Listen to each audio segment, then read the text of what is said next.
যদি মারামারি করতে চাও ঘোষণা দাও, দিনক্ষণ তারিখ। পুলিশ থাকবে না, র্যাব থাকবে না। ছাত্রলীগ ও আওয়ামী লীগ নেতাকর্মীরা বিভিন্ন জায়গায় বিক্ষোভ চালাচ্ছে, দেশের মধ্যে অরাজকতা তৈরি করছে। এবার আওয়ামী লীগের বিক্ষোভ দেখে মন্তব্য করেছেন বিএনপির নেত্রী পাপিয়া। তিনি গণমাধ্যমে সে হুঙ্কার দিয়ে বলেন, শেখ হাসিনা তুমি আমাদের সাথে মারামারি করতে চাও, বলো কোন সময় কখন মারামারি করবে। সমস্ত বিস্তারিত জানতে ভিডিওটি শেষ পর্যন্ত দেখার অনুরোধ রইল। তার আগে আপনি যদি আমার চ্যানেলে নতুন দর্শক হয়ে থাকেন, চ্যানেলটি সাবস্ক্রাইব করে সাথেই থাকুন। ধন্যবাদ। বৈষম্য বিরোধী ছাত্র আন্দোলনের মাধ্যমে পতন হয়েছে স্বৈরাচার সরকার সাবেক প্রধানমন্ত্রী শেখ হাসিনার। শেখ হাসিনা দেশ ত্যাগ করার পর আওয়ামী লীগ নেতাকর্মীরা কিছুদিন চুপ থাকলেও এবার তারা রাজপথে এসে বিক্ষোভ চালাচ্ছে শেখ হাসিনাকে দেশে ফিরে আনার জন্য। এবং আওয়ামী লীগের ভেরিফাই ফেসবুক পেজ থেকে আন্দোলন করার আহ্বান জানানো হয়েছে। আর তাতে আওয়ামী লীগ নেতাকর্মীরা বিভিন্ন জায়গায় বিক্ষোভ মিছিল অবলম্বন করছে।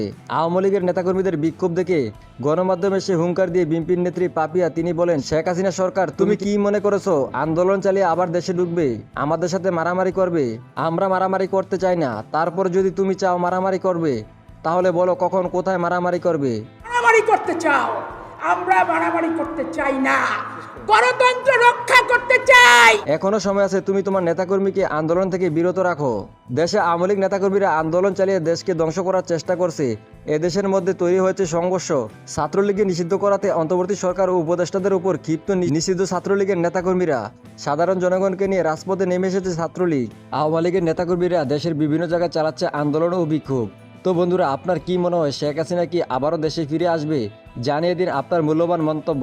আর ভিডিওটি ভালো লাগলে ভিডিওতে একটি লাইক দিন এবং চ্যানেলটি সাবস্ক্রাইব করে সাথেই থাকুন। ধন্যবাদ।